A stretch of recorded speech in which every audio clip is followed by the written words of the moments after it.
Bob Williams pushed his cleaning cart through the Galactic Museum of Imperial Antiquities with the same methodical care he'd shown for 30 years.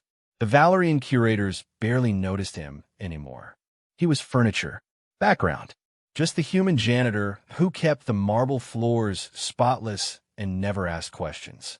"Honestly, I don't understand why they hired a human," Ambassador Thexlar said, his serpentine neck craning as he watched Bob mop near the Hall of Conquered Worlds.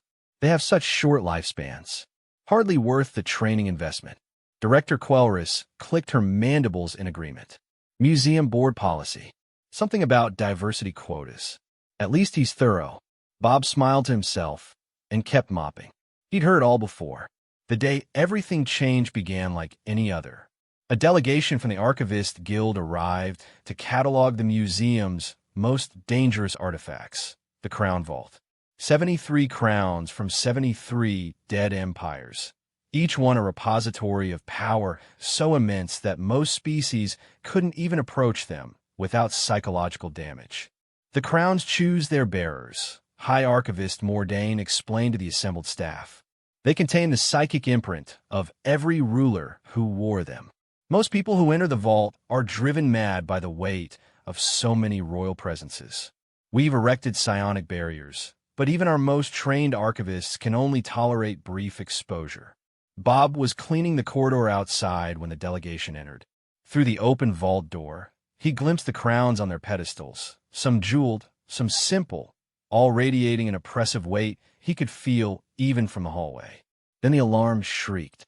"The barriers are failing," someone screamed. "Everyone out."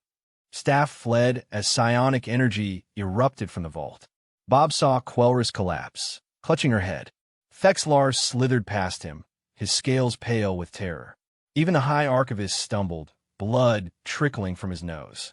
Bob set down his mop. The rational thing would have been to run. Instead, he walked into the vault. The pressure hit him immediately. The weight of 73 royal lineages, thousands of years of command, conquest, and authority pressing down on his mind like a collapsing star. Bob felt them all. The warlord emperor who'd burned civilizations, the philosopher queen who'd ruled for 3 centuries, the child king who'd wept as his world fell. But Bob had mopped floors for 30 years. He'd cleaned toilets and scrubbed graffiti and emptied trash bins while curators walked past him like he was invisible. He'd learned something that royalty, in all their power and pride, had never understood. How to be small, how to serve without ego, how to see without needing to be seen. The crown sensed it too. The first crown lifted from its pedestal, the simple iron circlet of the Shepherd King, who'd ruled not by conquest but by consensus. It drifted toward Bob and settled on his head. The weight vanished. It felt right. Then another crown rose. And another. Bob stood calm as 73 ancient crowns circled him like planets around a sun, each one resonating with recognition. They didn't want to dominate him. They wanted to rest. After millennia of bearing the burden of empires, they found someone who understood that true leadership wasn't about standing above others. It was about standing among them. The psionic barriers stabilized. The alarms went silent. Bob remained in the center of the vault, crowned by history itself, while the delegation stared in absolute shock from the doorway. "Impossible," Mordain whispered. "No one has ever." All of them, simultaneously. Bob carefully lifted the crowns off one by one, setting them back on their pedestals with the same gentle care he used when handling antique displays. Each crown settled peacefully, their chaotic energy now calm. "Sorry about the mess," Bob said, picking up his mop. "I'll get this cleaned up." "Who are you?" Quelris demanded, her voice shaking. Bob paused. For 30 years, no one had really asked that question. They'd never looked past the uniform and the cart. "I'm Bob Williams, janitor. 28 years with the museum, 2 years at the Historical Society before that." He smiled. "Also, former Navy corpsman, volunteer counselor at the Veterans Center, and father of 3. But mostly I just clean things. It's honest work." Mordain approached slowly, his eyes wide with something between awe and fear.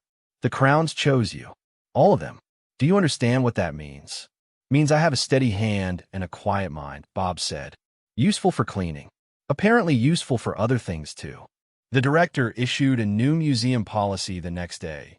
Bob Williams was appointed chief custodian and official crown keeper, with a salary increase and a private office he never used. The other staff learned to really look at him, and saw what the ancient crowns had recognized all along. Not a janitor, a king who'd chosen to serve. Bob still pushed his cleaning cart through the halls. But now, when visitors asked about the legendary man who'd tamed the crown vault, the curators smiled and pointed. That's Bob, our human janitor. The words were the same. The meaning had changed entirely.